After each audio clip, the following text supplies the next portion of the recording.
question is, what are the fulcrum or broad spectrum opportunities for disciplinary issues? Because I've been typing, and there's like 6 pages of thoughts, which is useful and great for us to continue the process, but also part of what we want to think about is where are these places where we can lift several things at the same time. Yes.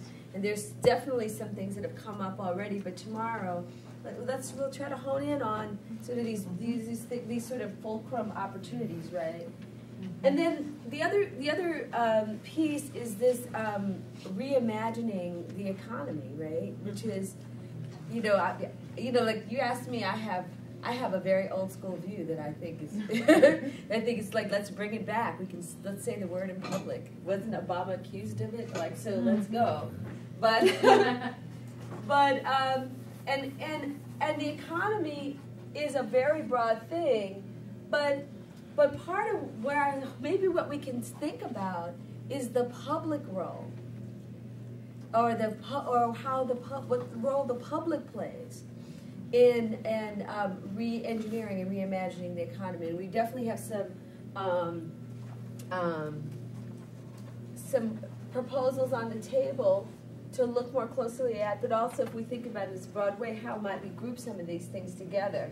What are the public interventions? And I think some of this, too, is about the reframing of government and governing, which is a big chunk of what we're trying to do and think about in our work with the groups and why we focus on policy. Because, on one level, we've had this sort of battering of it, by the right, so that it's been less and less a place where it's like the common good and the place where shared stuff happens.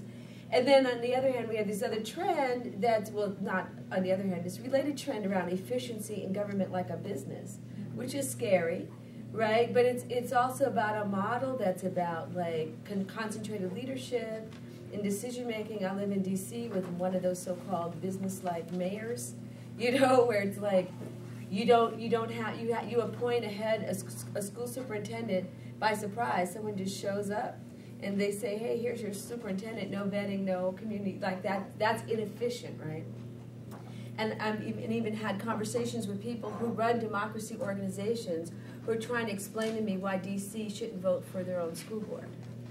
But because the people just aren't qualified, right, to make those kind of decisions.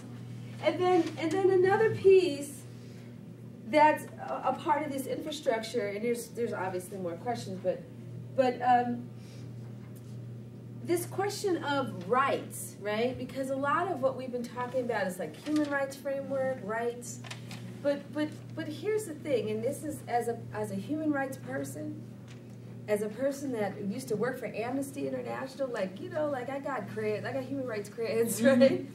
But the thing I've always struggled with, in human rights lingo, they have this weird dichotomy between civil and political rights and economic and social rights.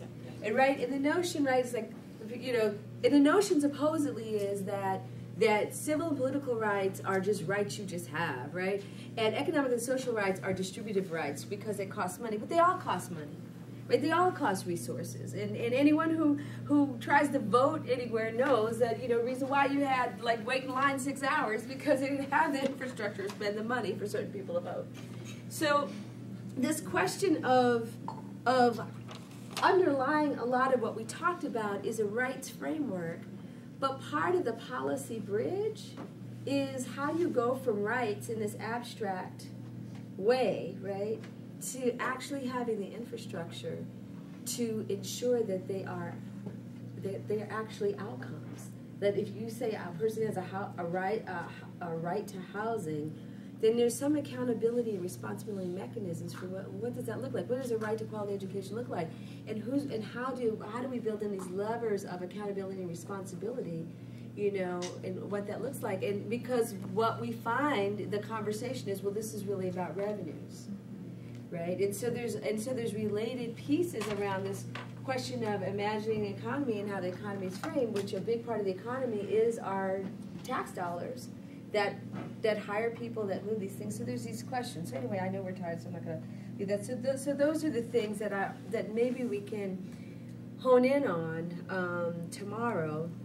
And so so Lee and Mariana will talk a little bit about like what this means in terms of maybe systems and how to think about advocates. And then we're going to ask Nancy and Teresa to talk a little bit about like what are some things we need to think about in terms of trying to move these interventions in the policy arena, as you know, and so we can sort of think about implementation a little bit, understanding this is a beginning conversation, right? Is that, I did what I can.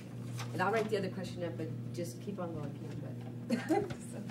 All right, so I just want to get one last statement from everybody, short, sweet, to let us all go to dinner.